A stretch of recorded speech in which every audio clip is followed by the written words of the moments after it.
আসসালামু আলাইকুম রহমতুল্লাহ। প্রিয় দিনী ভাই ও বোনেরা, আমরা ইতিপূর্বে অনেক দলকেই দেখেছি, জাতীয় পার্টি, আওয়ামী লীগ, বিএনপি।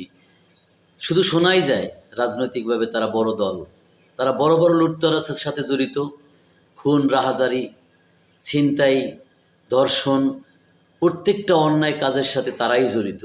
আসলে এদেশের আপামর নিরীহ জনতা বেঁচে থাকার জন্য একটু স্বস্তির নিঃশ্বাস ফেলতে চায়।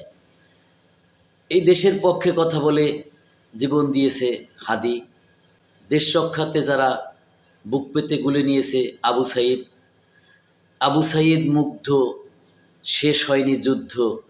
আমাদের আরেকটি যুদ্ধ সামনে অপেক্ষা করছে, সেটা হলো ভোট যুদ্ধ। এই ভোট যুদ্ধে আপনাকে আমাকে জিততেই হবে।